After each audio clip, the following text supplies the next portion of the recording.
got a ballistic solution app on my... Tuna grounds are on the ocean, Tommy. We're going to do that. Don't go anywhere. We've got all the great fish that make great fish and chips.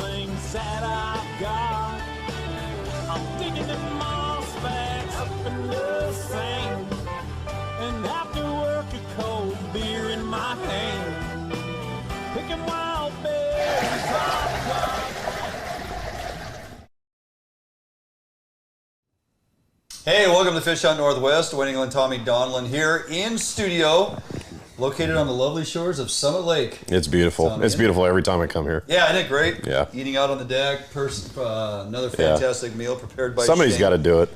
Yeah, you're suffering every week, man. Yeah. Suffer. Well, I feel obligated to give you a little something, little reward for the grind of the drive. Yeah, the drive. Anymore, COVID's in the rearview mirror, right? And your traffic woes are matter of fact. Only beginning, yes. Only beginning. So yes, hey, welcome to Fish Hunt Northwest, 6 p.m. Thursday. We are here live in studio as we are each and every week. So glad you could join us. We got a lot of great content to cover tonight, Tommy. A lot of it revolves around salmon fishing, oddly enough.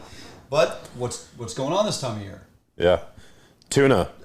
Oh, you didn't see that coming, did you? No. Yep. That was relevant at dinner time. It was like, oh, look at that. Somebody got some tuna today. Yeah, Mark Coleman got the first tuna out of Westport today. He sure did. There was a handful caught out of Garibaldi a few days ago. This is just the leading edge. These fish are coming in hot. It's going to be a massacre. First week of July, is that on par? It's pretty typical. Yeah, first week of July, second week of July. That's pretty typical. Okay. Yep. So we're kind of in there. Yeah. We are going to discuss some of the warmer weather that we've experienced, along with some of the warmer water it's created. I was kind of amazed last week. We were out fishing resin Coho. I'm looking at 65-degree temps. I'm just going, what in the world is going on?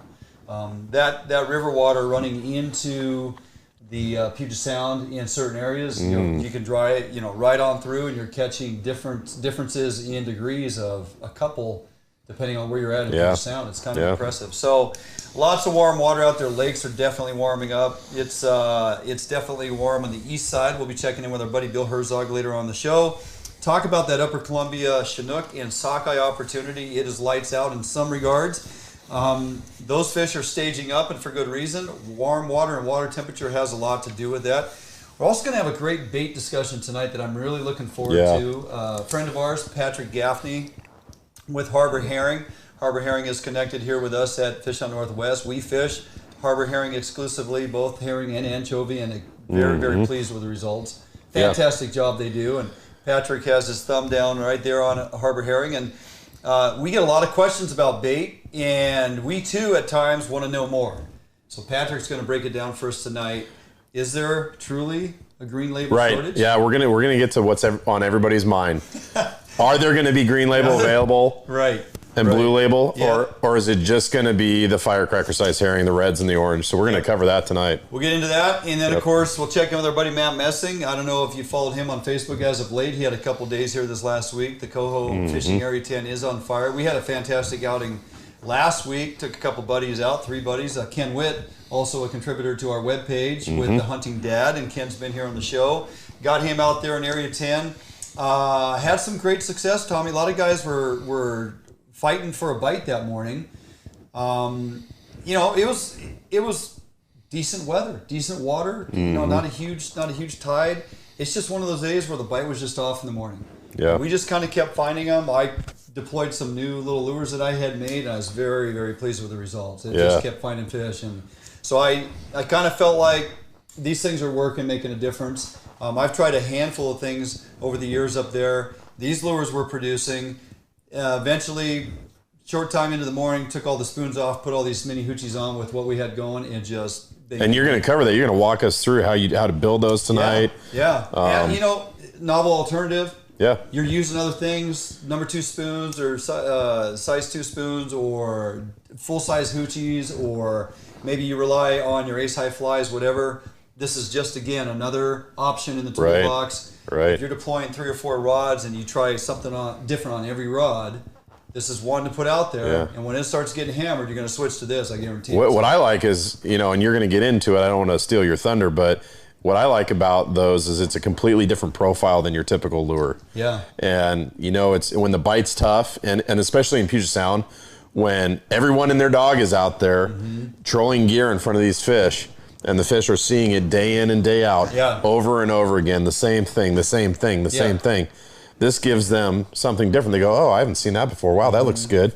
Wow, look at the flash. Boom, right? And they hammer it. And the flash was derived from simply watching and observing. Last year, when we had that tremendous, and we kind of reflect back on it last week, the biomass of herring that was in Puget Sound in 2020 with that tremendous hatch out.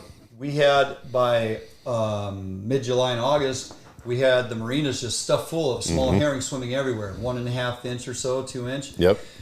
And as you watch those black balls of herring swimming through the marina, you constantly got these little fish turning to their side, and you get these little shots of flash, right?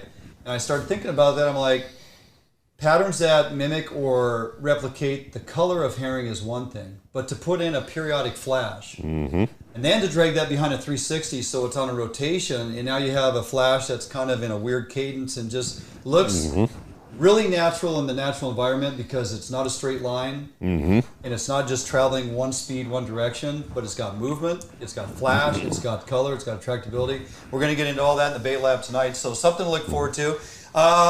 Yeah, lots of things to tackle tonight, Tommy. A lot of it has to do with salmon because that is what's going on right now, whether in Puget Sound or Columbia River in some regards, and of course the Upper Columbia for sure. And we're going to check in with a handful of those folks, talk bait and all kinds of stuff. Before we get too far along, I want to remind everybody that Fish Hunt Northwest is presented by Better Homes and Gardens Pacific Commons Real Estate, located in Puyallup, Washington. Joe Maxwell and team will get it done for you, especially in this hostile, ever so crazy, competitive housing market that we find ourselves in. So check out what they have going on there out of Puyallup.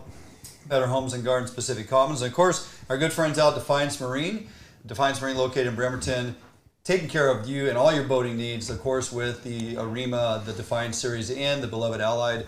And of course, our good buddies over there at Phoenix Protective Corp, www.phoenixprotectivecorp.com. Looking for work in your previous military or police, make sure you give them a look. Go to www.phoenixprotectivecorp.com. With that, Tommy, what's going on around the Puget Sound and the Pacific Northwest and beyond? Hey, what's hot? Area 7. Area 7's so hot that it is closed. Buzzkill.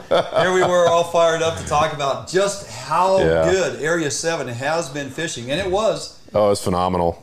Yep. And how about the quality or size of fish? Yep. Right? It's the best I've seen out of any location so far this year was those fish that were coming through Area 7. Yeah. You know, and you had to be patient, right? They're not all that, they weren't all that size, right? You had to weed through that, 12 to 16, 17 pound class, but there were some legitimate fish pushing over 20. Yeah. And quite a few of them being caught, so it was a bummer. And as it stands, because the fishing was so hot and was so good and fast and furious for a number of days, and let's face it, we get openings and people are going to go fishing. Right.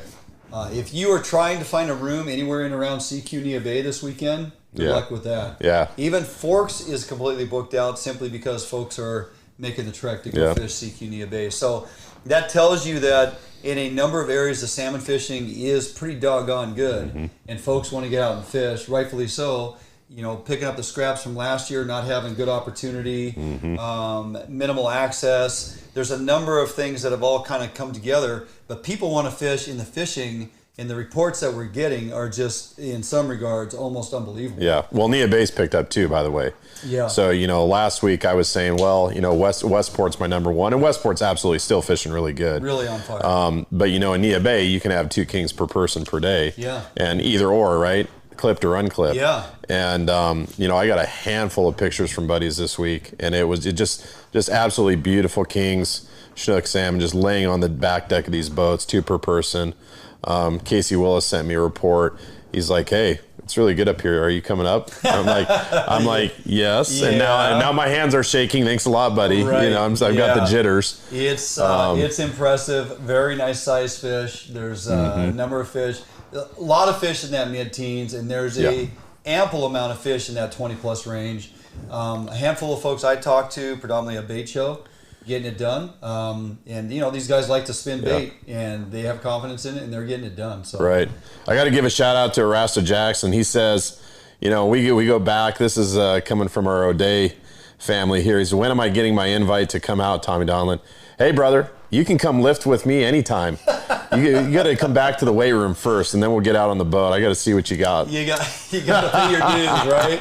You got to pay your dues. Along with that, so in case that wasn't clear enough, Area 7 is closed as of today. It closed today. Yeah. So we had a good run, 7 days, 7 day on fire, and boom, done. So Nia Bay, CQ, as you dip into there, those fish are on the move, and of course Westport, still a great opportunity, and Columbia River, Upper Columbia, in the realm of sockeye. So Brewster will start getting stuffed with sockeye. There's good numbers, and I didn't take time to look before the show tonight, but really good numbers of sockeye making it over the dam, and they're going to stage there because that Okanagan River is boiling. I believe it's 75 degrees. Oh, wow. It's so warm, those fish will just literally stage. Now, there's concern with that as well. I'm talking with Herzog, whom we will have on the show here momentarily.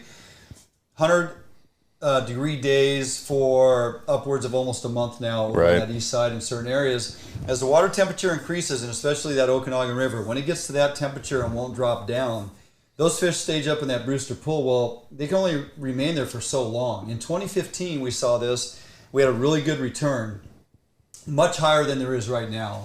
The Brewster pile of fish that we'll be getting in there isn't like it's not a mind blow as far as numbers go, but there's ample numbers in that. If you want to catch sockeye, there's plenty there. Okay.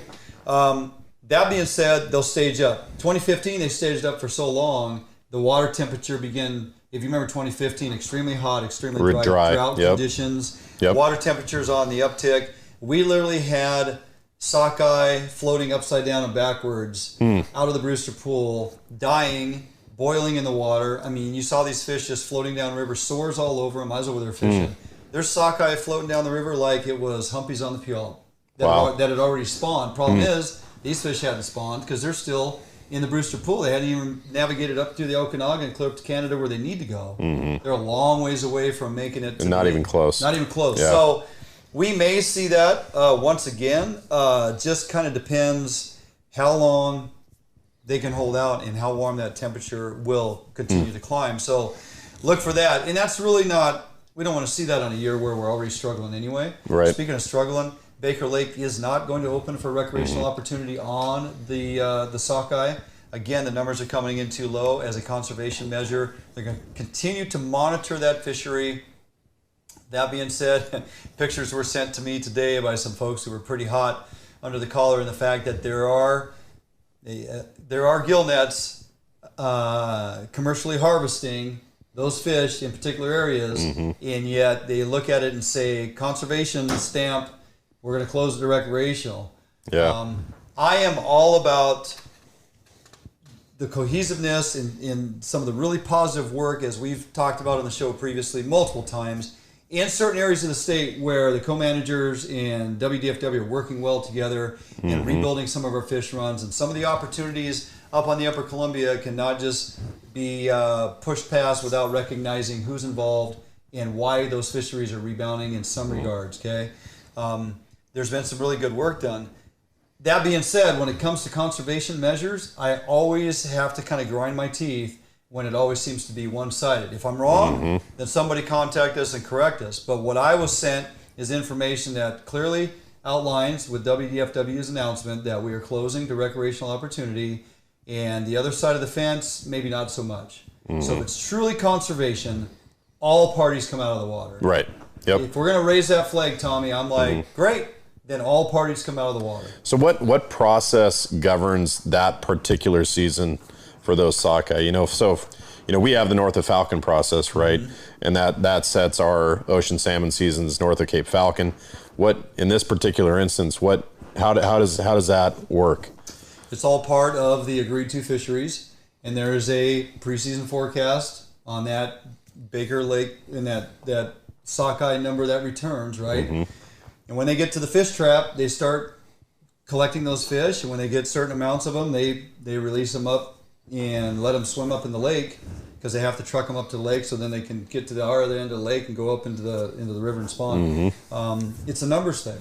So preseason forecast, agree to fisheries, start trapping fish, put them in the lake. We have enough. You know, it's a timestamp. It's like we have this number at this date. We feel confident we're going to meet our objective. We're going to meet our conservation goals. We're going to meet our egg take needs. It gets to this date.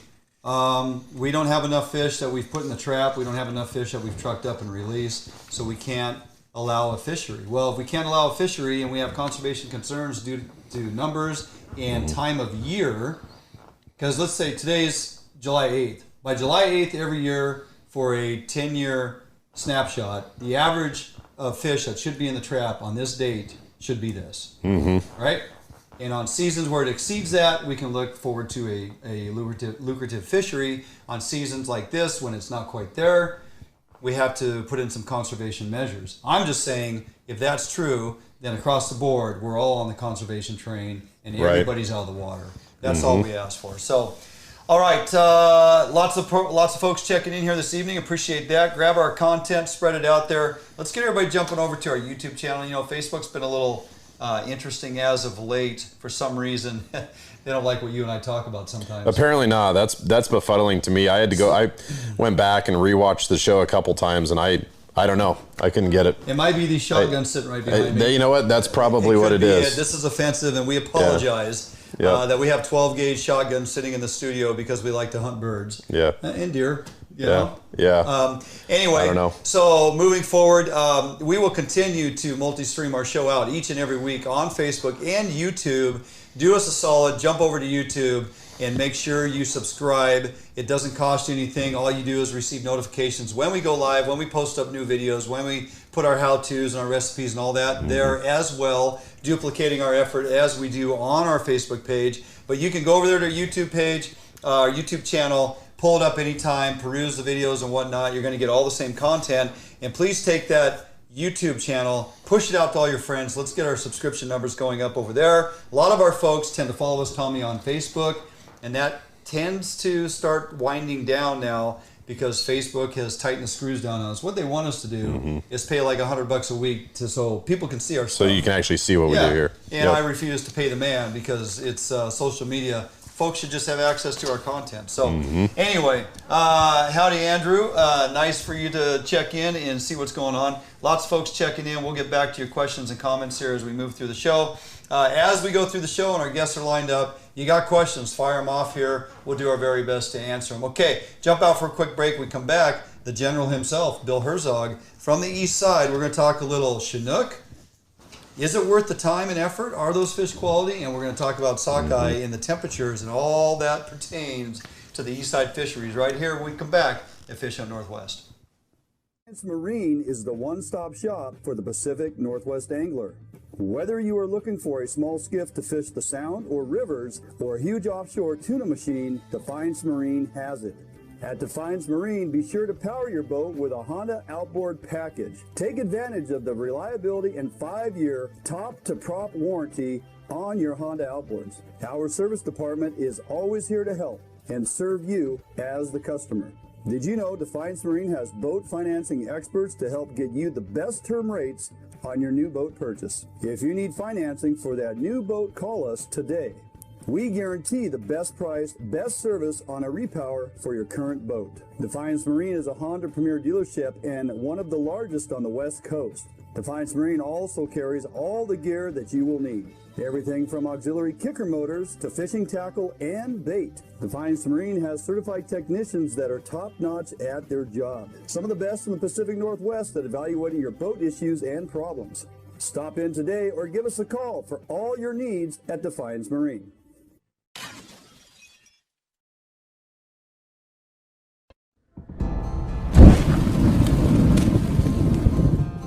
Today, the need for quality private security services is at an all-time high. Contract Security Service provides day-to-day peace of mind as they protect people and property. Here at Phoenix, we provide service for multiple state and federal contracts with services ranging from uniform, patrol, alarm monitoring, canine detection, executive protection, as well as investigative work. Phoenix client management models are built on understanding our clients' security needs and responding with a tailored program that is best fit for them. Phoenix provides excellent customer service through well-trained, highly motivated security professionals. Recruiting highly qualified officers is the first step in building a strong team. Currently, we are comprised of 70% prior law enforcement and military veterans.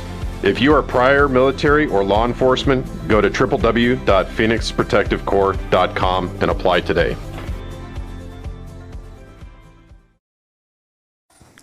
Okay, I'm going to disregard that. Snuck it right in there. Welcome back in studio, Dwayne England, Tommy Donlin, and of course our beloved long-lost brother from another mother, Bill Herzog. The General himself is joining us this evening from the east side in, 100-degree heat right now, Bill?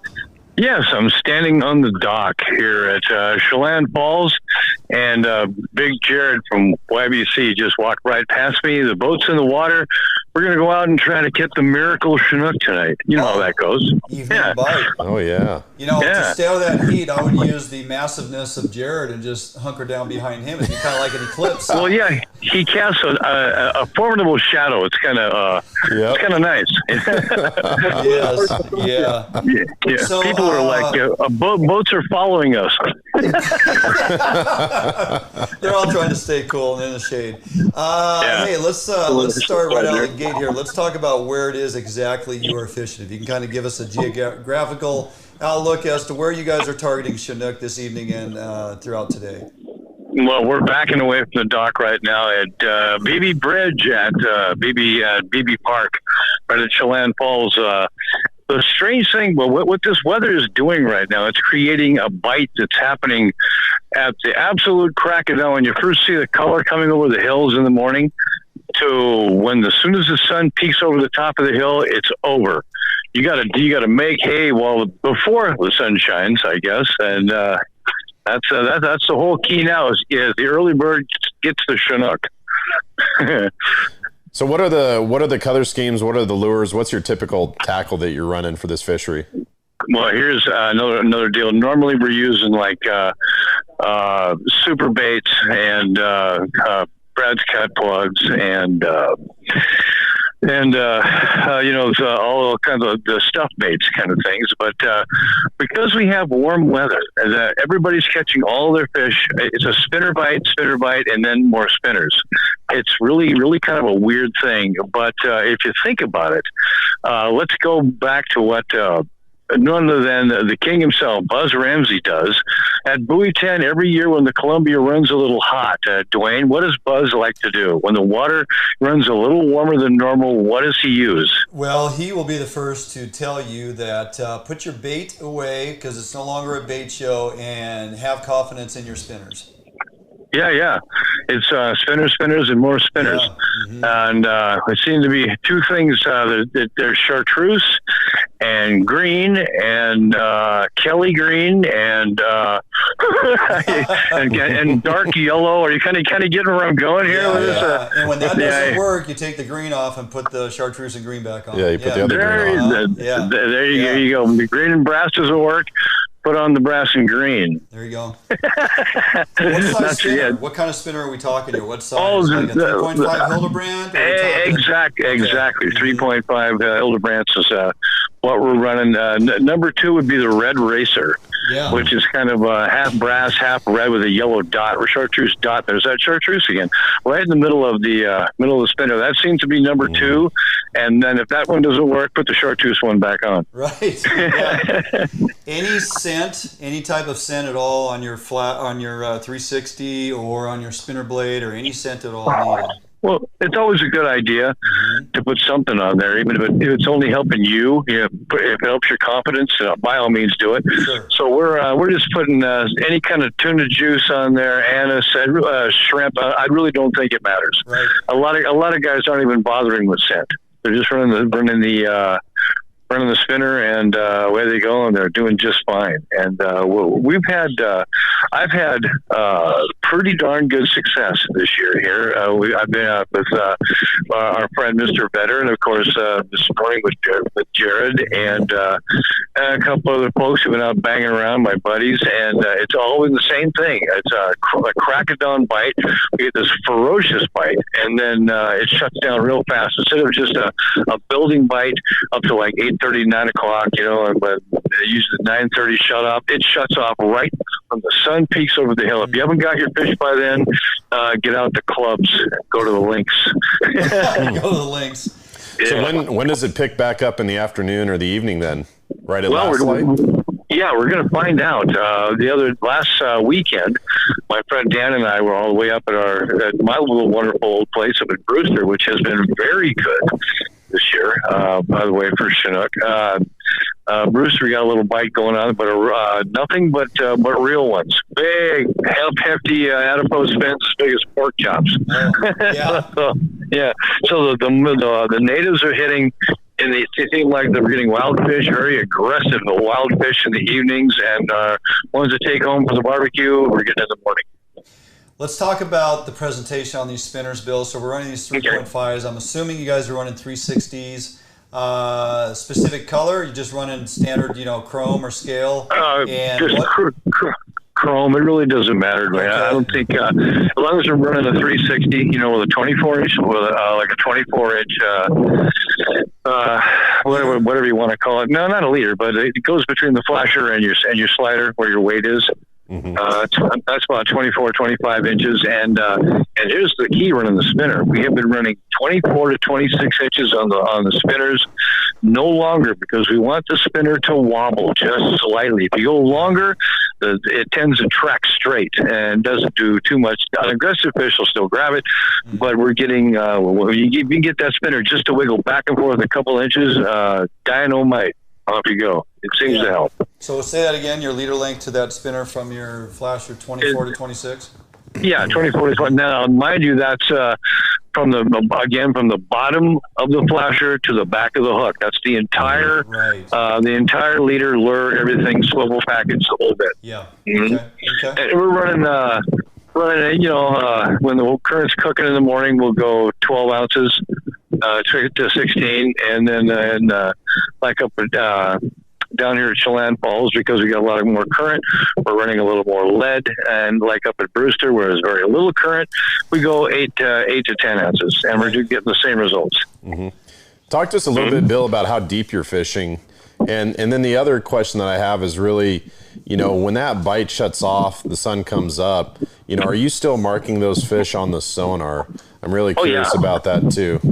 Yeah, they're still there. They just are shutting down really, really quick. We think a lot of it has to do with the heat that we've been experiencing so early. Normally in July here, it's the same routine. We're going to see 100-degree days over here. It's Eastern Washington, it's the desert.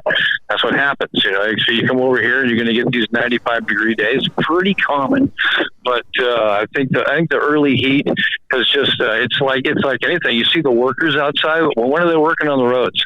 Right? Mm-hmm. Yeah. So as soon as the sun comes in, about 10 o'clock, bang, they're done. They start working at midnight. As soon as that sun gets up and it gets warm, they're done. They're out. Right.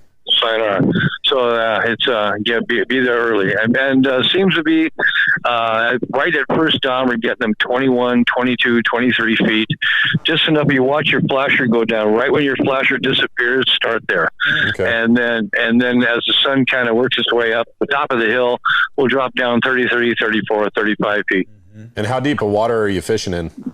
And we're starting 40 to 60. Okay. That seems to be the magic number. Seems to be 50 feet. You get in 50 feet and get down there to 50 and 25, cut it right in half, and away you go. And we go back to the flasher color. I really don't think it matters. It's one that just, as long as it's got a good thump and it's real rotating fine. Can be any color, quite frankly.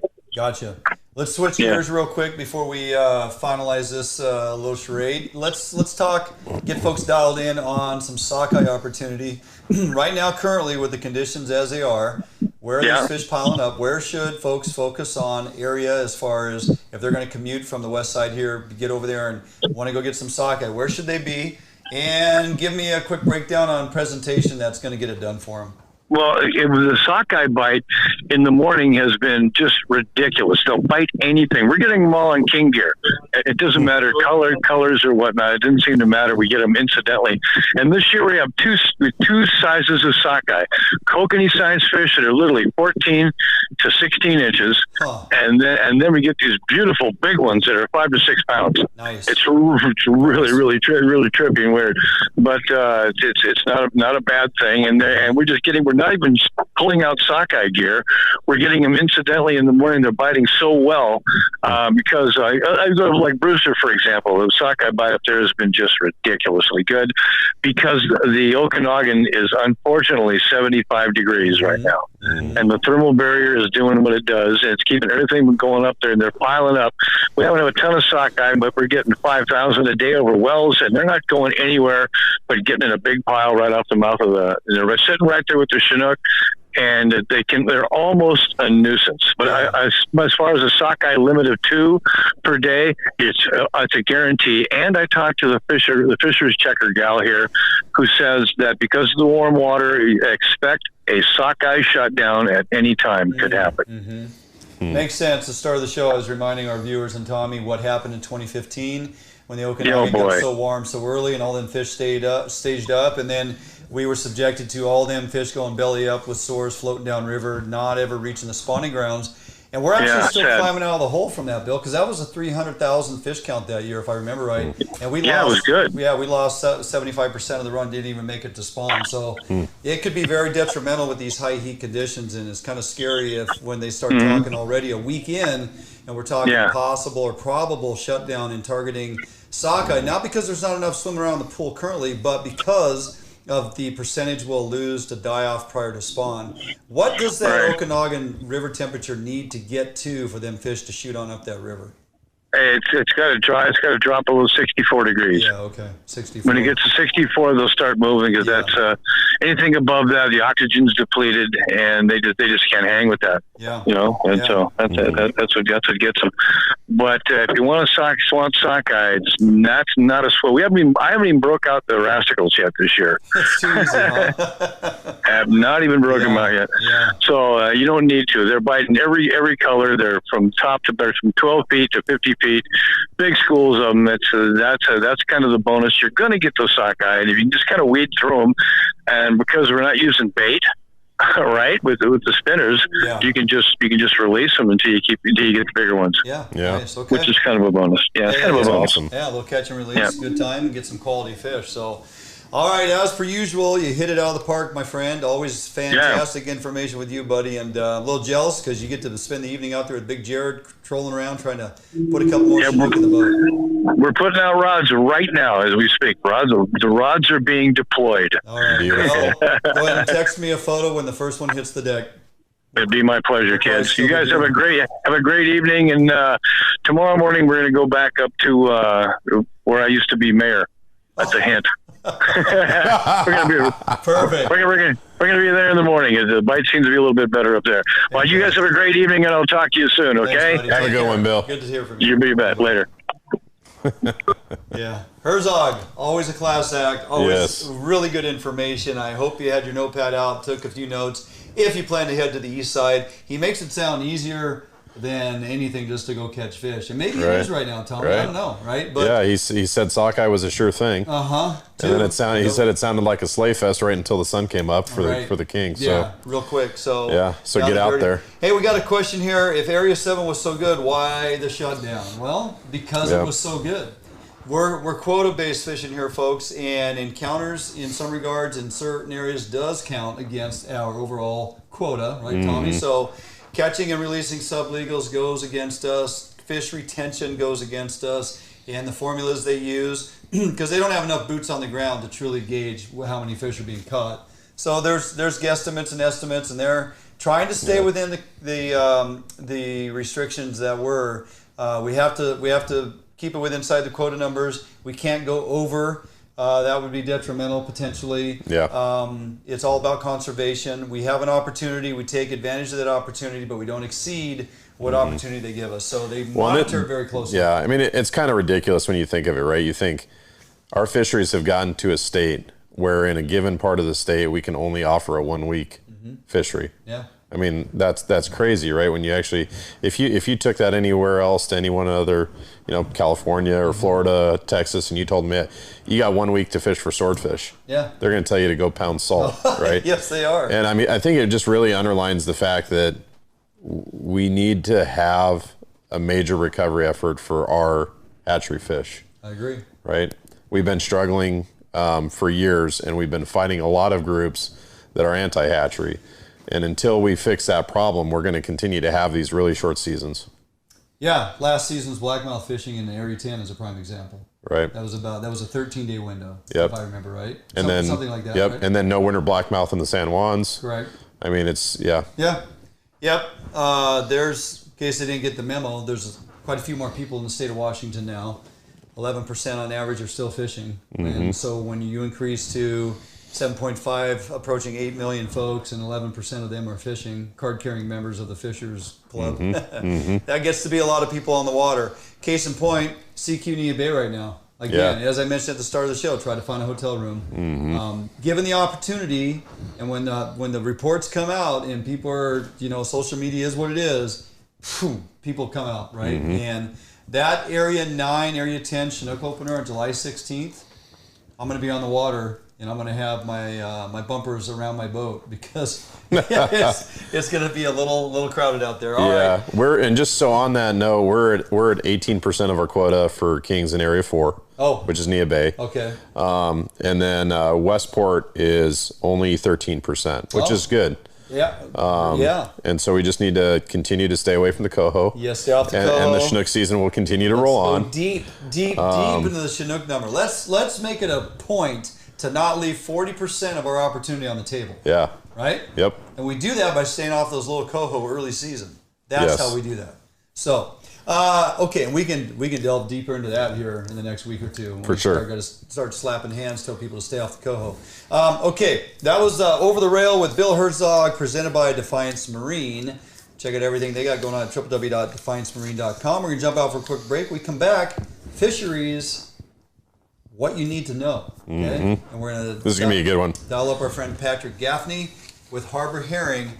Get your notepads ready. Take your notes, guys, because this will be everything you wanted to know in the realm of bait. Any confusion is going to be cleared up. Patric Gaffney right here at Fish on Northwest. We come back after this 90-second break. Don't go anywhere. We'll be right back.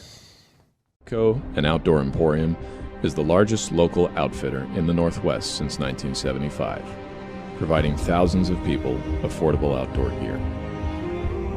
This summer, make your next outdoor adventure more affordable by shopping at our warehouse-style pricing. We are a local Scotty dealer, offering sales, service, and repair. Located in Fife and Seattle, come visit us today. The outdoors await you.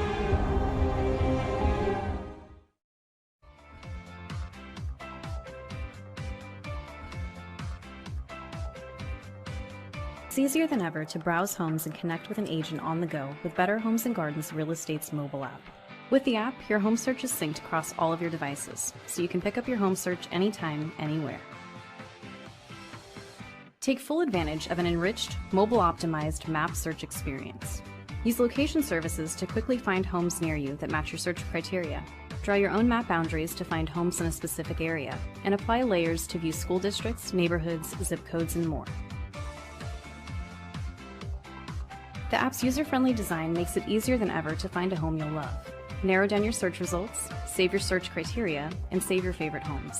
You can browse your saved homes in a list view that puts photos and key details like price and square footage right at your fingertips.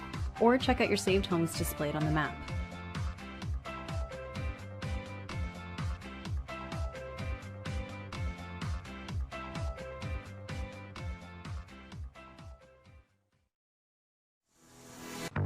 Yep, for sure.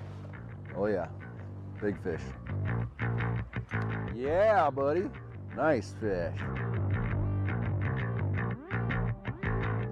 Oh, beauty. Gorgeous fish. Bobby's on the board. We got a good one. Oh yeah. Oh, No, geez, come on. nice fish. Nice fish.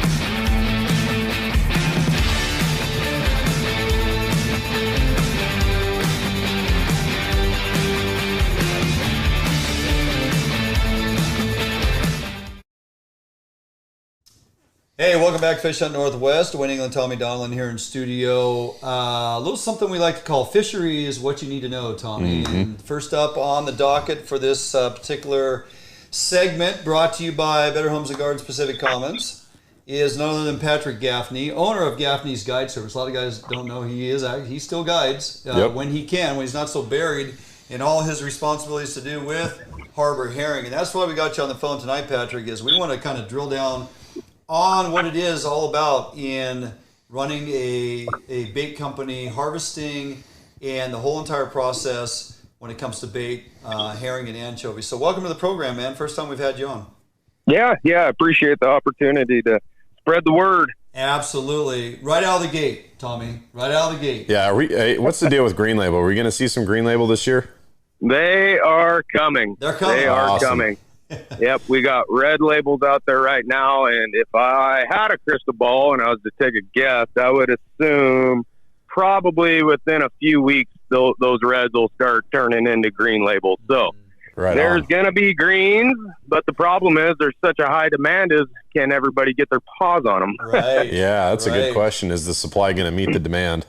Yeah. Well, last year it was kind of a funny year, just my competitors, a couple of the other boats, there's 5 of us, if I remember right, that participate in the bait herring fishery. And a couple of them didn't really participate last year. So that put some more pressure on our program and then the other guy. And so we were kind of under the gun to supply the market and the fresh bait market for the coast, Astoria, Westport, all that jazz. So along with that and kind of a poor Canadian herring fishery last year, it just, all the inventory just kind of got sucked up a lot faster than normal. Which is not necessarily a bad thing for you. Right. I guess when talk to us about this. I mean, it makes you work harder, right? I guess, you're not sleeping, you're wrapping schools at night and then packing during the day, as you were explaining during the break. But I guess kind of break it down for us. Like, when does the season start? When does it end? Is there a quota? Like, how often are you going out and getting them? How does that all work? Yeah. So typically about middle of May, historically, is kind of when we start seeing them. And usually it kind of slowly ramps up. And usually by about this time of year is when it's just kind of wide open fishing. And it's pretty typical for the fish to start out small in that firecracker, orange label, red label range, and then progress through the summer. They get bigger and bigger and bigger. Mm-hmm. And then come late fall, winter, the whole cycle starts over again. The big fish kind of disappear. They go down deep, spread out, getting ready to pre-spawn. And the last year's hatchlings show up, and that makes it the end of the season, if you will. So, is there a quota or there's no quota? No, there's no quota necessarily. But the WDFW guidelines is we cannot exceed 10% of the biomass. So that's kind of our, it's kind of catch as much as you can, but they got their, we send our logbooks in and our data every week, and they kind of keep their thumb on it. And we've never gone over, we've never exceeded that quota, 10% allotment of the biomass, but that is the rule in writing. 2020's biomass was in excess of 40 million pounds. Yeah. So if you get if you catch 10% of 40 million pounds, you guys are having a pretty damn good year. Yeah. I think I'd have my hands full if I got a little sliver of that. Let's talk about the process. So the boat goes out. How do you harvest them? What do you do with them after you bring them on the boat? They go into pens. You hold them for a while. What's the process from extracting them out of the water and finalizing, putting a wrap around them on a styrofoam? Yeah. So it's kind of a mini purse seine operation, and we have a 200-foot net. That's the legal length limit that we're allowed to use. It's called a Lampara seine. It's kind of what the commercial tuna guys use out off the coast for catching anchovies. Mm-hmm. So we go out. We typically fish at night, and that means being nighttime, the fish, they kind of tend to come to the surface better. They school up a little tighter, and it makes them a little easier to catch. We go out, fish all night. We capture the fish in the seine alive. We scoop them into the boat. The belly of the boat's kind of like a big live well, if you will. Mm-hmm. And we transit them to our net pens where we store them there, and they sit there.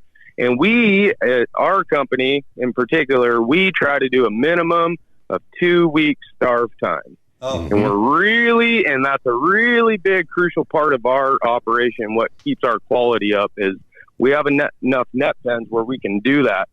The 2 week thing is kind of important because it leans those fish out. They swim laps in those net pens. They shed that fat. And they're kind of like a salmon almost, where their scales will absorb into themselves a little bit, and it'll make them a tougher bait. Oh, Yep. Yeah. So they get enough time on them. My crew goes out. We get, whatever amount of fish that we're going to process for the day. We shock them and ice them down. You got to shock them so they don't shake around and drop their scales, kill them ethically and quickly, take them back to our processing plant, which is only about 10 minutes away from our net pen. So the fish are super fresh when they get there. Yeah. And then we just work like madmen trying to get them trayed up as quickly as possible and blast freeze them. Yeah. So I got to ask this question. I'm super fascinated about the finding the bait part. And so you explain that, at night, they ball up a lot tighter. They're easier to spot. They're closer to the surface, so they're easier to seine. How do you find them exactly? Are you getting them on the sonar? Do you have like a 360-degree sonar so you can see all sides of the boat? How do you dial in exactly where they are? Yeah, so it's kind of like salmon fishing in a way. Fish show up at certain spots at certain tides kind of thing. So we just kind of go to our little spots that we've caught and fish in the past. And I do have a sonar. I have a down scan, just a regular fish finder. And then I have a 360 sonar as well. We run Furuno electronics around here. And in my sonar, I can scan out to about 1,500 feet on each side of the boat. So I'm just, right on. I kind of go to a general area where I think, I've caught and fish in the past or whatever. And then, they ping on the sonar, and I use that more than my regular fish finder to kind of position the boat around the school and capture them that way. That's awesome.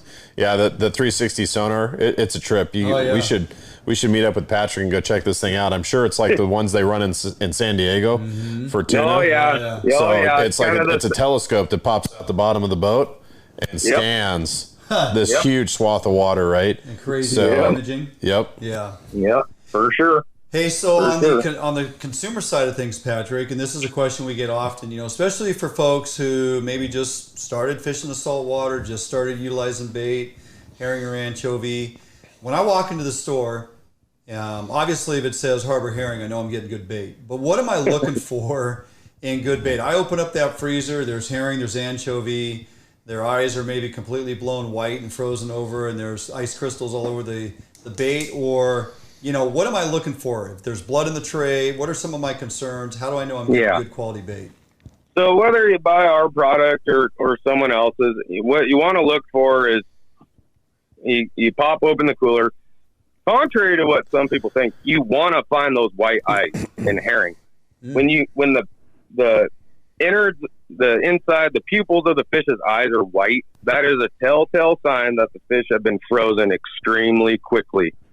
So they're blast frozen. They weren't like freezer wasn't crapping out, they were frozen really fast. Yeah. Along with that, just like you want to pick the best bait, not a super fat bait, something that's kind of lean and slender, not too slender, but just looks good and lean and has all their scales and no scales missing. You don't want any brown or any, freezer burnt looking stuff on the fins, because the fins are typically the first thing to go, because a lot of these freezers around here, they actually dry the fish out, believe it or not, even though they're vacuum packed. And I have fish and I have no problem running bait that's a couple years old if it's vacuum packed, but over time they will get dried out from the freezer. And so you want stuff that's just, it looks like it was just frozen the day before, looks really good, and it pretty much, when it thaws out, that's what it's going to look like. And that's, in my eyes, that's a good bait.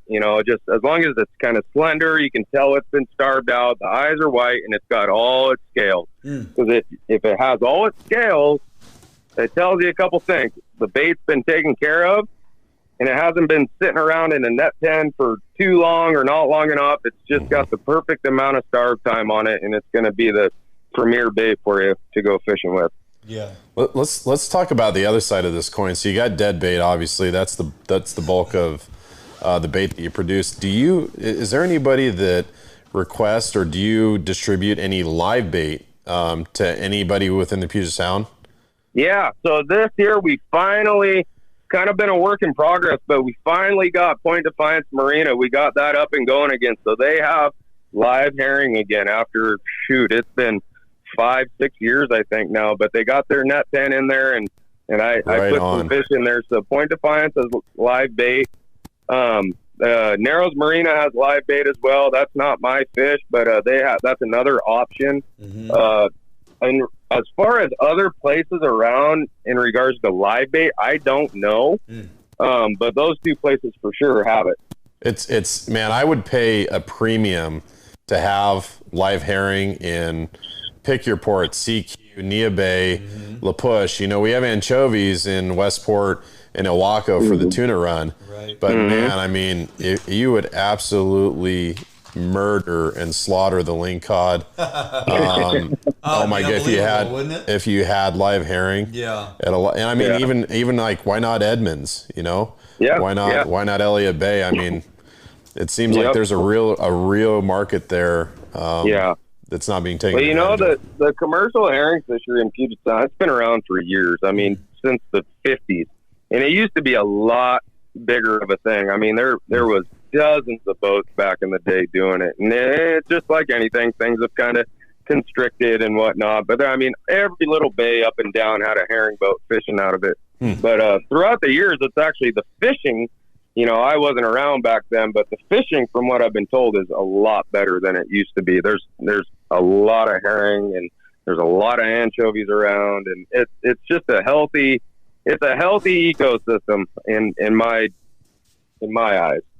Awesome. Good to know. Yeah. So let's touch on it briefly. Is there much of a difference, or pretty much same program when it comes to harvesting and packaging for sale, the anchovy side of the harbor herring?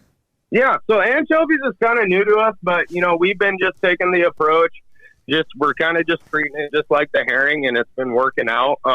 Different locations. I'm not going to disclose those locations, but we're just fishing different spots, and we're using a different net, smaller mesh size, and same length, same depth, and all that. Just a smaller mesh so they don't get stuck in the webbing of the net.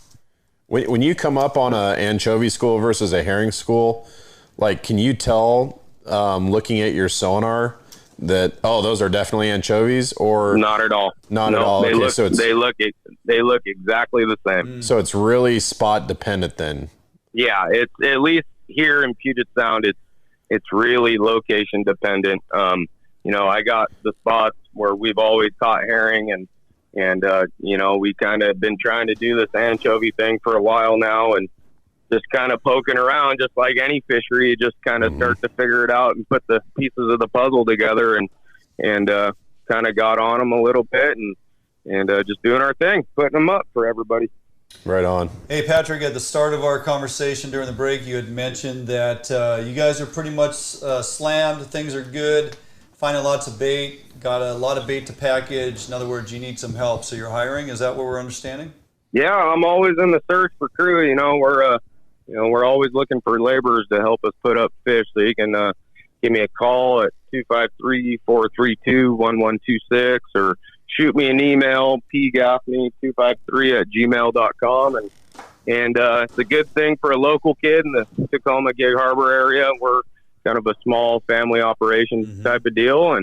And always looking for help. Yeah, fantastic. Well, we'll make sure people can look you up on your Facebook page as well, and track you down if they have questions in reference to your guide business and/or, of course, harbor herring if they're seeking employment, which is fantastic. So awesome, man. So before we go, give a quick shout out to a handful of locations. I know it has grown in the last couple of years since I've been talking to you about the bait process with harbor herring. The locations where they can find your product. Yeah. We as a company, we try to keep it as wholesale as possible. It's just a lot.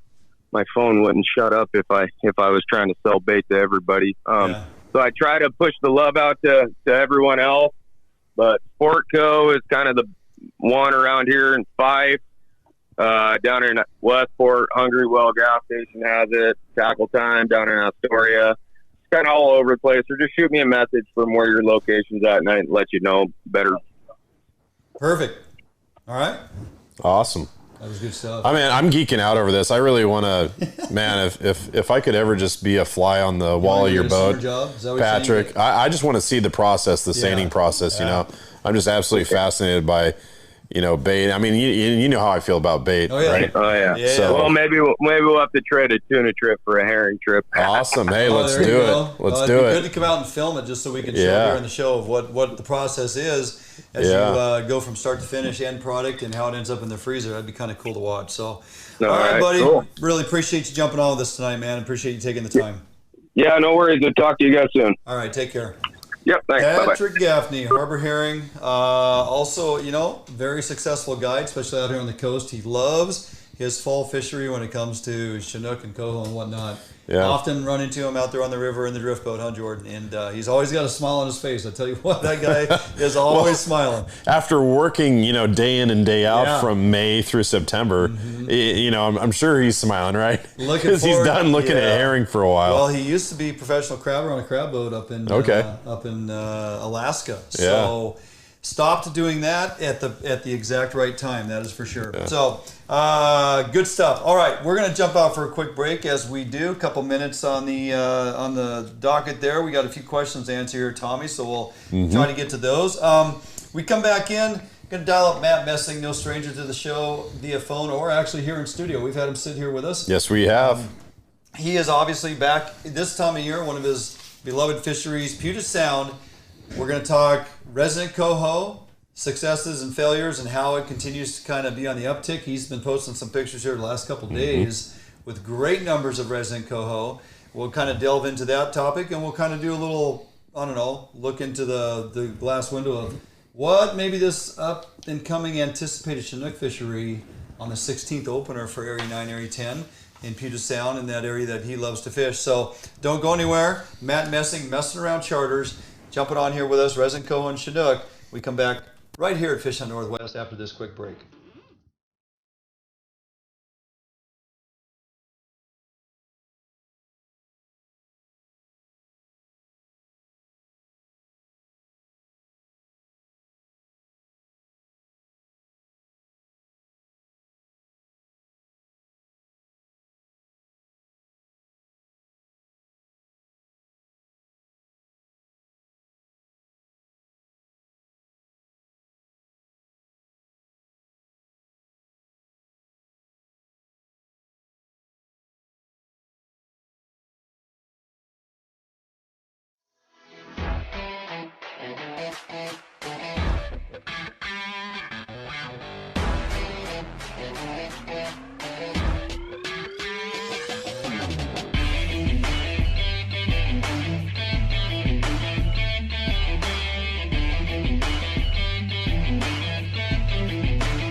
A Northwest favorite for almost 40 years, Arima boats are manufactured with pride right here in Bremerton, Washington. Arima Boats offers all of our boats with Honda outboard packages so that you can take full advantage of the reliability and 5-year top-to-prop warranty from your Honda outboard.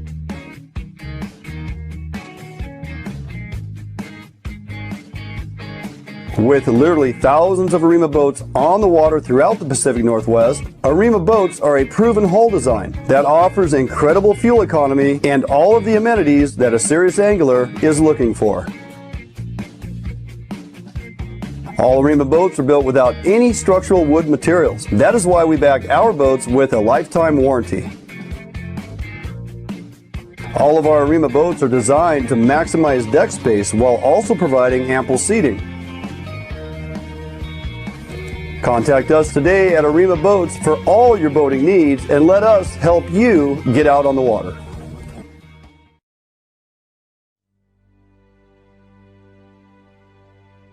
End of Watch Ride to Remember is a group from the state of Washington traveling across the country to honor fallen officers from 2019.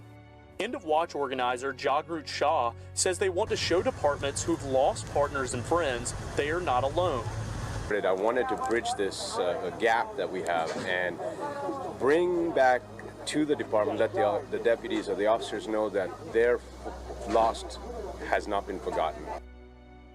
In 2019, 146 officers were killed in the line of duty. An End of Watch Ride to Remember is on a mission to pay their respects to each of them.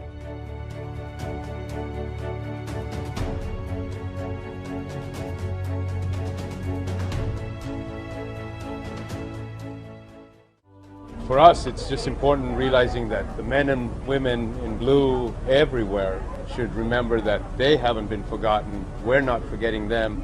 We want the families to know that their loved ones have not been forgotten.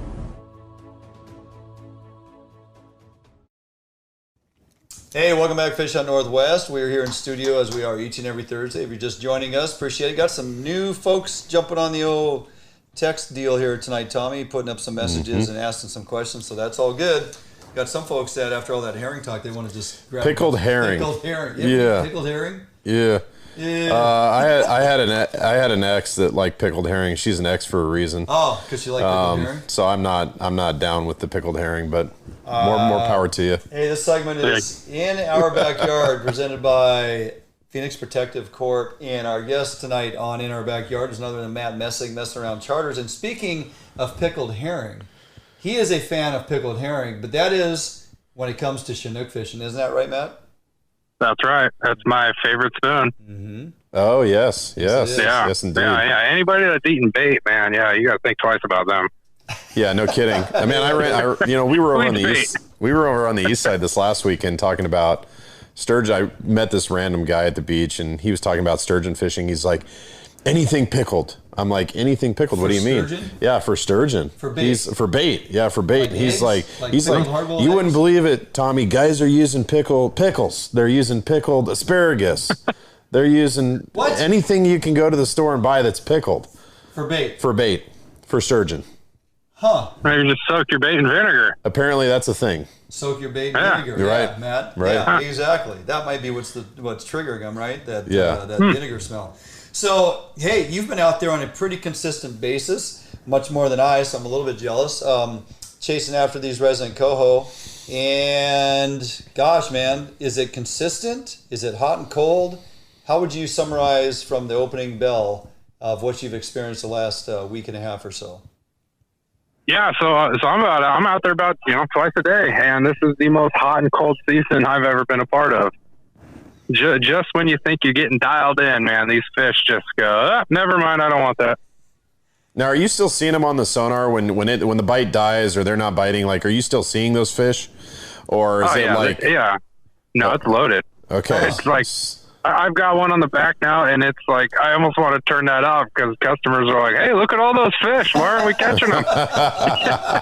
You're like, God, I don't know. Turn the TV off. Yeah. I'm like, yeah. I mean, that thing's a blessing and torture at the same time. Right. Yep. Right. Is it forcing you to change your presentation on a more frequent basis when they're just not going on? I mean, you're using what you've been using. You're getting great.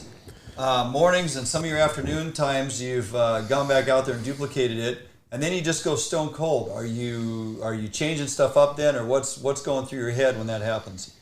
Yeah, as soon as it goes stone cold, I at least I pull one side up and I put something different. So say the last week, I've been running hoochies at 100 feet, just knocking coho, catching some pretty nice kings, and then stone cold dead. Huh. And so then, bam, I'll pull one up, I'll throw a spoon down and, kind of see what's going to happen and maybe, catch one on a spoon. Then, okay, boom, I'll put spoons down and, maybe get a couple more. And then it's go back in the morning, start out with spoons, not working. Okay, hoochie, boom, there we go, back again. Like, yeah. It is the most chaotic, just back and forth. Like this is, it's been a really weird season out here so far. Nothing has been consistent. You get like a couple days, and then it's like, all right, let's hit the reset button, and good luck, figure it out again. That's frustrating, and I share your frustration because, early on we'll fish, with our halibut, with our lingcod on the coast. We fish rockfish, right? Yeah. It's part of it's the primary three, and you get them all, right? And some days you roll up, you see them on the sonar, you put your swim baits down, and boom, you have your limit of 7 rockfish per person in the matter of a half hour, right? And you're done. Yeah. Yeah, or sooner, yeah. And then you go back a week later, and you see them on the sonar. You're marking them. They're there. Yeah. And you get, maybe 1 rockfish on 2 passes, and you're thinking, what the heck? And then you look over the side, and there's the crab spawn, right? You see all these little baby Dungeness crab just kind of floating throughout the water column, right? And that just kills the bite. And I don't know what it is for these resident coho, but I understand your frustration, brother, totally. Well, I mean, I've got these fish, they're packed full of krill, and then there's herring, in some of them. Yeah, exactly. And it seems like they're more focused on catching them on the bait balls of herring and stuff that we're finding, but yet they're still packed full of krill. What's funny is when I was out last week and we were phone tagging and trying to figure out what's going on, and we get one in, it hits the deck of the boat, it just pukes krill out all over the boat deck. And then later on that day when we were done fishing, we go to clean fish, cut open their stomach, it's stuffed full of little 2-inch herring. So they're opportunistic feeders depending how and where they're suspended in the water column is the only thing I could think of. And whatever they're coming through at the time with mouth open, they're just grabbing it, right? So what are you typically they're after everything. Yeah, what are you typically finding as far as depth of water you're fishing, as far as what you're focused on, and then how deep are you having to go to find these resident coho? Yeah, so 1 week, 70 foot was my magic number. I couldn't keep them off at 70 foot. We were doing great.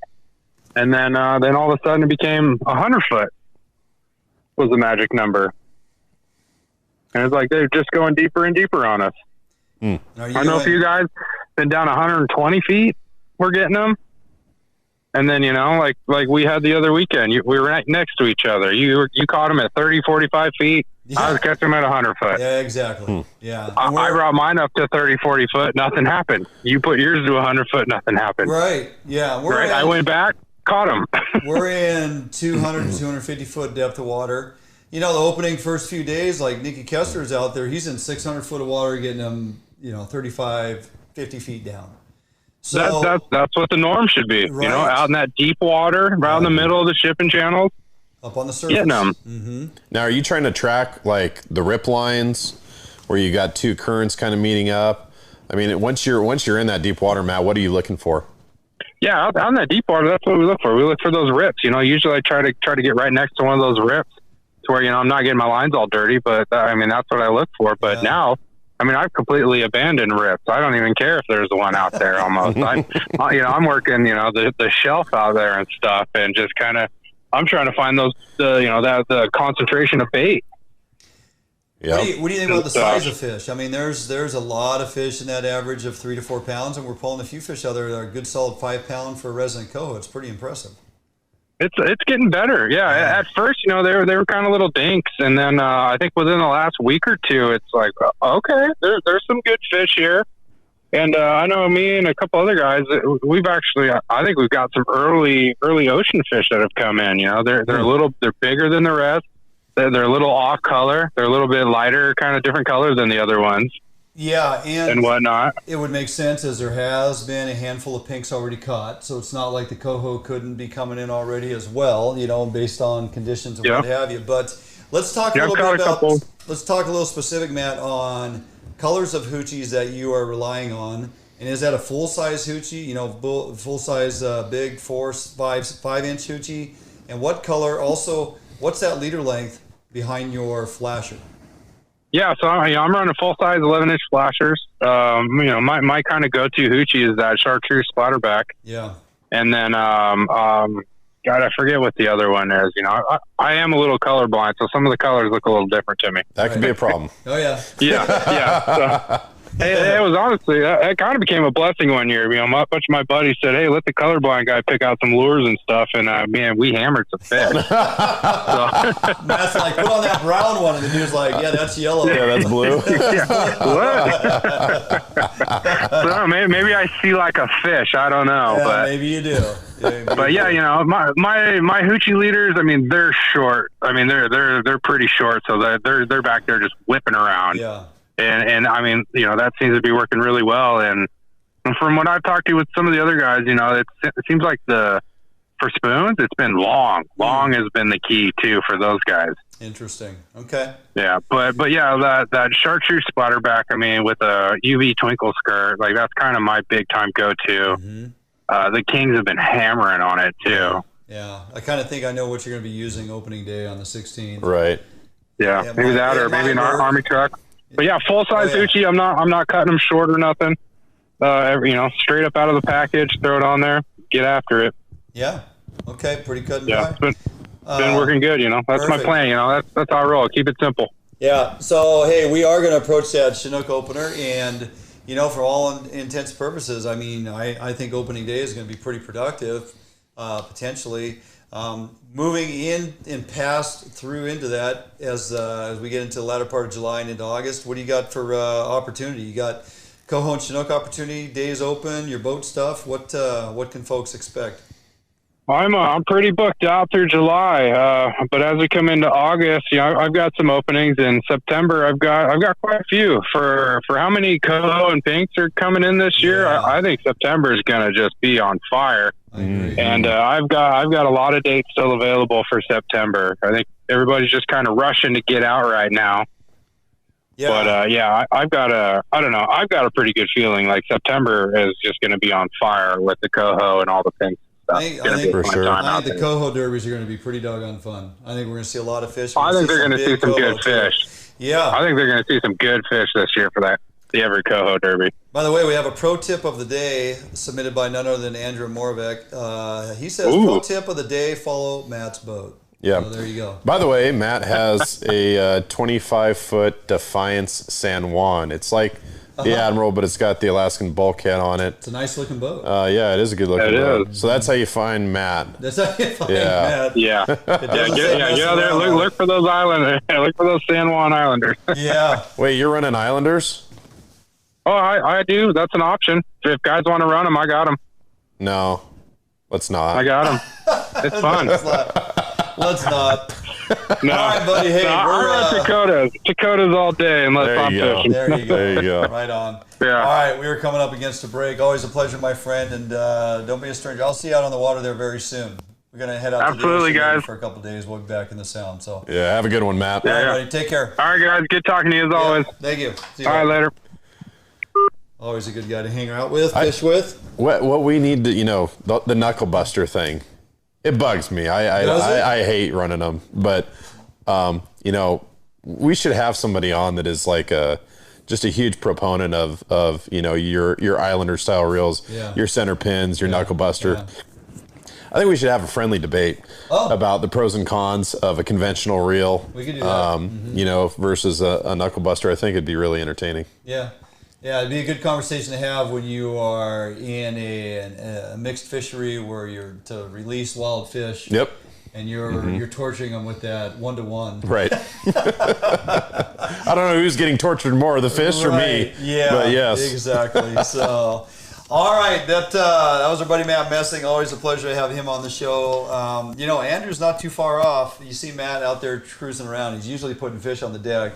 And if you're new to the area, following him around and kind of getting his grid pattern search going is not such a bad option. He doesn't care. He knows he's going to get his fish. So, oddly enough, when we were out there fishing side by side the other day, as he kind of alluded to, we were literally getting fish anywhere from 35 to 55. Mm-hmm. He's dropping down to 100, and he pulls one, and he's like, hey, I just saw you pull another one. Where'd you get that one at? I was like, 55.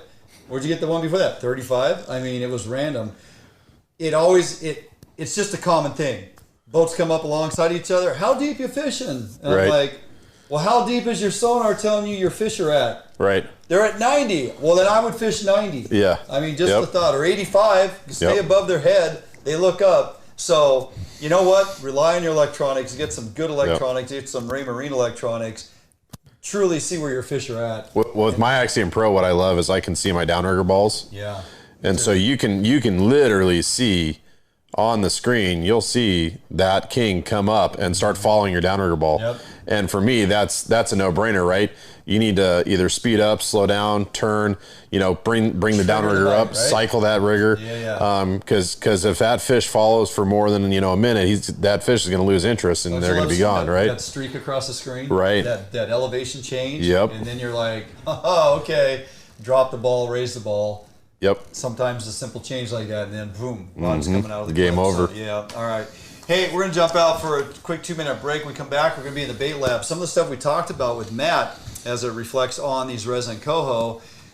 Differences of opinion, and it's never too much you can have in the toolbox, Tommy. No, you can't, And our buddy Bill Herzog, who was on with us first hour, he always says he catches all his fish in his garage. Think about that, okay? It's the mother of invention. What isn't tried won't work. These are quotes that are ingrained in my head from being around Bill for so many years. Right. And that one speaks volumes. What isn't tried won't work. Don't think because you got him on something last year, it's always going to work this year. Sometimes a novel idea, if it's not tried, it won't work. So put something together, go out there, try, find success, share it with friends. That's what we do here at Fish Hunt Northwest. Had some really good success on just a little addition to these lures this last week. Something you definitely want to make, something that will cost you hardly anything, and it's going to probably put some fish in your icebox. So what are we getting to? We're getting to the bait lab after this quick break. Don't go anywhere. We'll be back right here at Fish Hunt Northwest.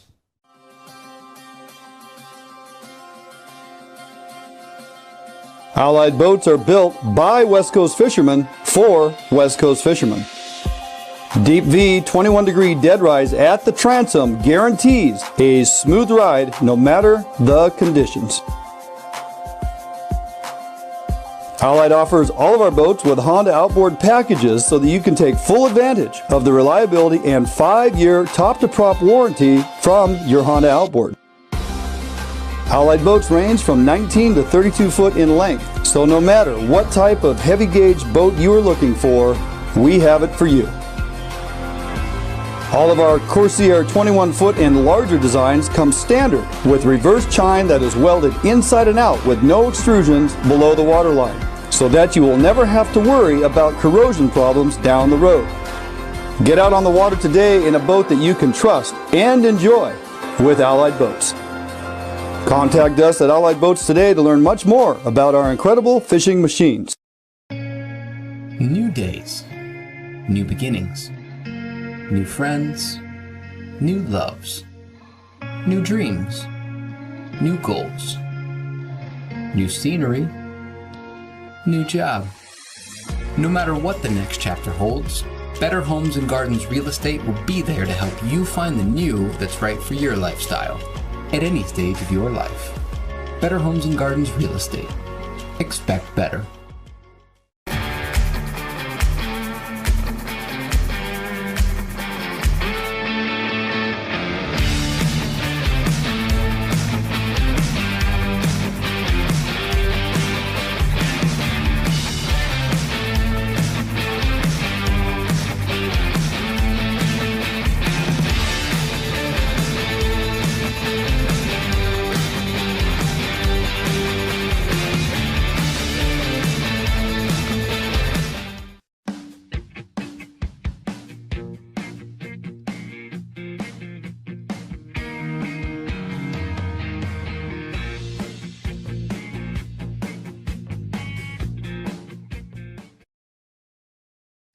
Hey, welcome back to Fish Hunt Northwest. We're here in the Bait Lab for this week's how-to. The Bait Lab installments are presented by Max Lure.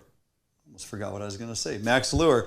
Check out everything they have going on at maxlure.com. Now with that, Tommy, this week we are talking about resin and coho, and for good reason. There is a lot of them up there in Area 10. There are a few getting caught areas 11 and 13, but for some reason, and we're going to get to the bottom of that as well, Puget Sound Fisheries Manager is going to jump on board with us here in about a week or so. We're going to talk about this resin coho, where they come from and what they're all about. But what you need to know is some simple tips on how to put presentations in front of these fish that are going to make them want to bite. We just got off the phone with Matt Messing Around Fishing Charters last segment, and he's talking about some days it's just lights out, other days you're marking plenty of fish on your sonar, difficult to get them to snap. So I can tell you this, in my, and this is me, experience out there for the last several years targeting resident coho, I tend to stick with smaller baits. We're talking about 3, on a good day, upwards of 5-pound fish. Classic, resident Puget Sound coho at this time of year, 3 to 4 pounds. Why not scale it down, put something in front of them that's going to attract them, draw them in, not push them away. Let's start with the rod and reel. You know what we're jumping with? Kokanee rod, for good reason. I talk about how exciting and fun it is. Tommy will experience this one day when he grows up. But kokanee in destination fisheries that are in that 3 to 5 pound range on kokanee rods is just a great experience. These coho are, great biters, great fighters, and to get them on a 9.5, 10-foot salmon rod just kind of is a buzzkill. Do yourself a favor, use kokanee rods out there. Kokanee rods are designed to be put into downriggers. It's a downrigger fishery.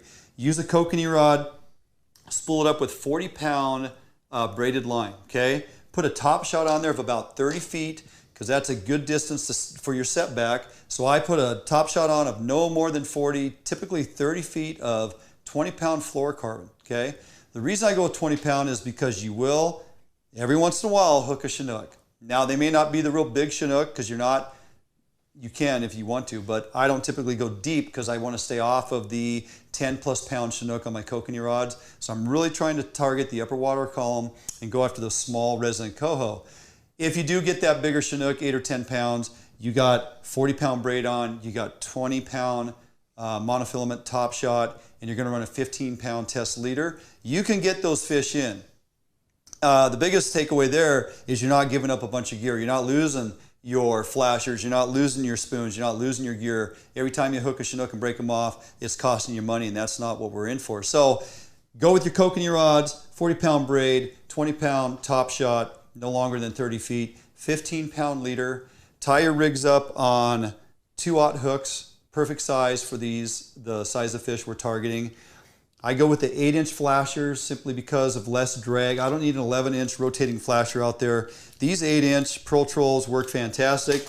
The chrome works really well. The pink and white, it has UV and glow, okay, on both sides. The Hearing Aid is a no-brainer. Works in the adult version, 11-inch. These 8-inch rotators, or these 8-inch flashers with the blinky, work as well also. All of these caught fish the other day, every one of them.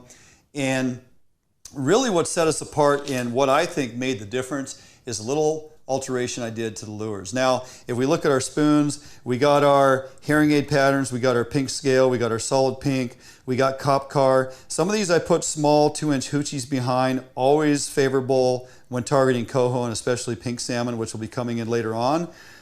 Any of these patterns will work. And I stay with the number 2 or size 2 because, again, we don't need to have the full 3 or 4-inch size spoons when we're targeting 2, 3, 4-pound fish. So I go with these number 2s or size 2. Coho killers work fantastic. Kingfisher spoons work fantastic. And I stick pretty much with this base of colors right here. Why? Because I'm trying to match the hatch. Hearing Aid pattern matches the 2-inch herring that are very predominant in Puget Sound right now. And anything pink, especially these little pink squids, are replicating all the krill that's in the water. So you got the UV, you got the glow, you got the flash, you got the action of the squid or the little hoochies on the lures. That's gonna just entice the bite. The color patterns match, the size of presentation matches, okay? So the spoons work great, but when the spoons stop working, there's a couple things you can do. We're gonna stay small, we're gonna scale it down. These Ace High Fly Juniors, okay? If you haven't used them or haven't found them, Ace High Fly comes in a variety of sizes. You got the full-size Ace High Fly, you got the Ace High Fly Needlefish, which is what this is right here. This is a Hearing Aid pattern Ace High Fly Needlefish. This is your Ace High Fly Hearing Aid pattern. This is the Junior, okay? It's about a 2-inch. It's got a hard nose on it like an Ace High Fly. And the colors are basically identical. The differences here are the length of the presentation, essentially is what's going on. And the profile, okay? The Ace High Fly, when it's drugged through the water, will narrow down, all right? And if you think about those 2-inch herring right now, 2.5-inch herring, it's a very skinny, little short piece of fish. These Ace High Fly Juniors work, but keep in mind it has kind of a bell at the base of the head, which presses or pushes out or flares out the tentacles coming off that lure. So the profile in the water is actually a little wider. Doesn't make a difference. I don't know. The fish aren't talking, but you have to assume that this will definitely give you a wider profile. This will give you a more narrow profile.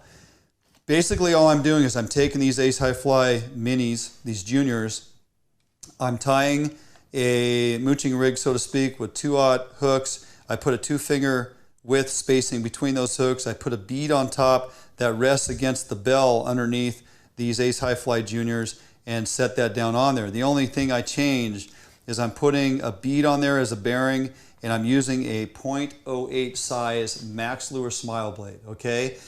On the pink ones, we had great success with the Pink Sparkle. Okay, that's these little guys right here, this Pink Sparkle. Again, it's the .08. We don't need to go with a big smile blade.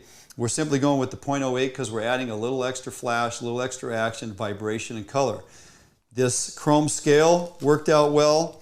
This pink mirror finish worked out very well. I think the takeaway for the day, though, was the purple haze matched with the pink Ace High Fly Junior. This was a great combination, okay? Here's an example of that. That's that pink with that purple haze. The other one that worked really well, probably my favorite, is the one I actually have tied on the rod right here. This is the Ace High Fly Junior with the smile blade, and that is a chrome UV with the, what the heck is that called? No, I totally forgot. Anyway, the finish on that one is the one that was knocking it out of the park, okay? So it's the glow, it's the UV, it's the finish, the what? Moon jelly? Yes, thank you, the moon jelly. I knew it's the moon jelly. So the moon jelly on that finish with that particular little unit right there. Now, other things that you could do, this is the Ace High Fly. Again, I told you it's a little bit narrower in its profile. If you don't want to fish the full length, this one here we simply cut back to 2.5 inches. It's going to resemble that narrow, slender little profile and shortened so it doesn't look too long and out of place. It also has the moon jelly, which creates that flash. The other thing I did, this one worked very well also, is I took, it's basically a 2-inch squid. It's a mini hoochie. It's the 2-inch size.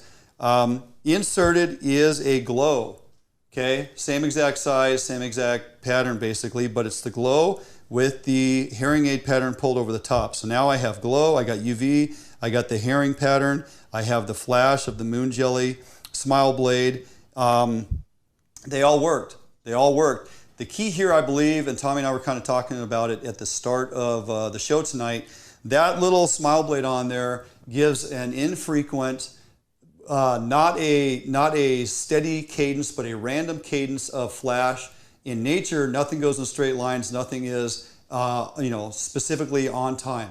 It's all random, and drug behind this 8-inch rotating flasher, you have it whipping around. You have it catching light at different intervals. That thing is wiggling back and forth, darting up and down. It's the colors that they're eating right now with the pinks and the UVs and the herring aid patterns. And then it has that periodic flash, what makes it totally look like it should be there in nature, okay? Not saying it's an absolute must, just saying as far as options. Other things you are fishing, perhaps you're not finding good success up there. Maybe you're running 5-inch hoochies like Matt and just not finding success. Scale it down, go smaller. Small spoons, make sure you use your Patric fire gel. Herring on the back of these spoons does wonders. When I'm running these hoochies, I put my scent on my flasher. Some guys don't do that. I say, why not? You can wash it up with lemon joy soap each and every time, completely remove that scent. I'll use the shrimp. I'll put some anise on there at times. I'll use the herring for sure, especially when I'm running herring patterns on these small hoochies. I put herring fire gel on my Dodger or my flasher, and it works fantastic. So hopefully those tips right there are going to help you in the next several weeks finding some success on these small resident coho. They're a kick in the pants. They taste fantastic on the grill. Kokanee rods, 8-inch flashers, small presentation. Go get yourself some and have a good time doing it. All right, that's going to do it for us this week here in the Bait Lab. We're going to jump out for a quick 1.5 or 90-second break or so. I think the phone's ringing. We'll We'll be back in studio, close out the show with Tommy Donlan right after this break. Defiance boats are built without any structural wood materials. That is why we back our boats with a lifetime warranty. All of our Defiance boats come standard with large fish boxes that are fully insulated so that you can ice your fish properly all day. Defiance boats feature a 21 to 22 degree dead rise at the transom and a large reverse chine for incredible handling and stability offshore. Defiance boats are foam flotation filled and unsinkable for the ultimate in safety while fishing offshore. Defiance boats feature fuel-efficient hull designs with large fuel tank capacity so that you can have maximum fuel range for making long offshore runs completely safe and affordable. All Defiance boats come standard with self-bailing decks for improved safety while at sea. Defiance Boat offers all our boats with Honda outboard packages so that you can take full advantage of the reliability and 5-year top-to-prop warranty from your Honda outboard. Defiance Boats for all your boating needs, and let us help you get out on the water.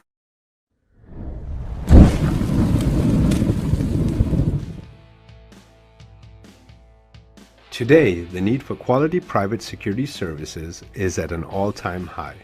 Contract Security Service provides day-to-day peace of mind as they protect people and property.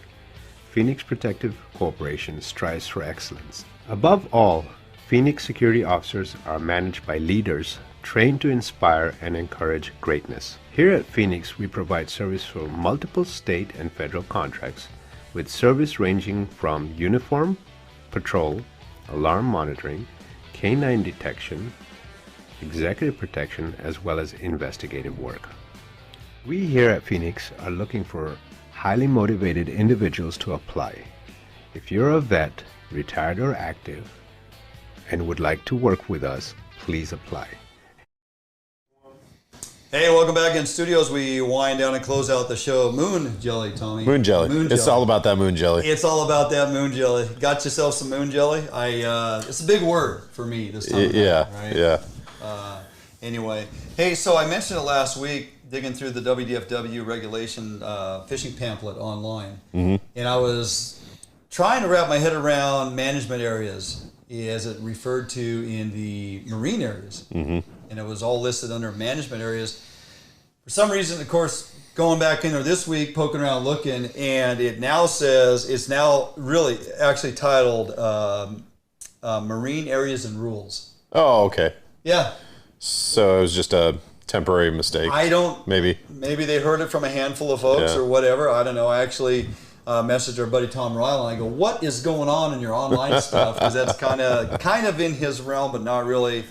He was going to check on that for me, get back, but he gets busy and maybe he didn't track down the individual in charge of that. Not sure what was going on there, but it did say management areas one week, and now it's clearly defined as marine areas and rules. Click on that. You're going to have all your marine areas and rules. And you know, the good news is the feedback that we've gotten so far on the new system is that it's easy to navigate. Yeah, so that's good. That's promising. I haven't gotten in there yet and taken a look, but it's good to hear from the viewers. Hard copies of your fishing regs. Folks have been asking. We got a couple messages in reply to that. Supposed to be in distribution and available somewhere around July 12th at your local tackle shop. So it should be on the counters at checkout. Pick up your rules and regs. Keep them with you if you can't afford to have your tourney on the Riverside with you daily. Yeah, no kidding. Right? Yep. So, all right. Any final words before we wrap this bad boy up and plan some up and coming fishing excursions, perhaps? No, I'm ready to go fishing. Yeah, me too. Me too. So I might see you out on the water. Yeah. I might see you. I might have a day. That being said, too, we're finally getting some graphics on the old Allied. Yeah. Can't wait to see that thing done. We're doing some interesting stuff with that, too. We're putting a coating over the paint on that boat, which I'm going to be pretty happy to test out and then talk about it here in the future as far as boats and maintenance and some things you can do to protect the paint on your boat no matter the age and or the style of boat you have. But Rabjacks in Tacoma, the crew there are just amazing to work with. And I don't know what it is when I bring my boats in there, but they always like to experiment with different things. So it's kind of cool because we got a long-standing relationship with the owners. And trying some good stuff out on the paint that's going to preserve it, make wash off easy, especially protecting against corrosion things in the salt waters. I'm pretty excited. Yeah, that's key. It's going to be nice. So, all right, buddy. Well, I will see you out on the water very soon. And with that, we're going to close out the show. Appreciate everybody tuning in tonight.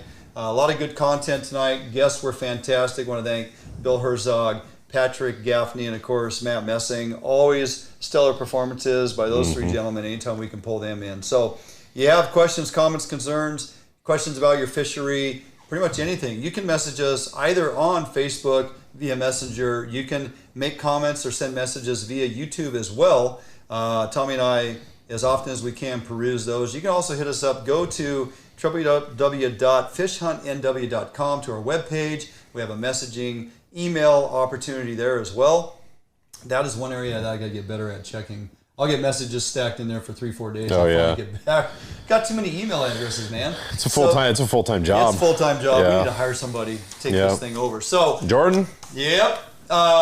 So yeah, please go to the website. Check out what we have going on there. We got recipes. We got workout regimens from Coach Deppner and the Rack. Check out the Rack on Facebook for your workouts and getting ready for hunting season. Follow Chef Jeff and Finn's Bistro if you haven't been there. Make sure you stop on by. Tell them we sent you from Fish Hunt Northwest, and you're going to enjoy some amazing seafood. Hands down, some of the best in the Pacific Northwest. So there you go. All our players, part of our team. And yes, hit us up with messages and your questions. We'd be happy to answer. Have a great week, everybody. Weekend. Get out. Weather's going to be beautiful. Fishing is hot. Generate your own report. Don't wait for one to come to you. And post up your successes and your pictures on all our social media. Stay in touch with us so we can be relevant with you. Have a great weekend. Be safe. We'll see you next Thursday right here in studio, 6 p.m. Have a great night.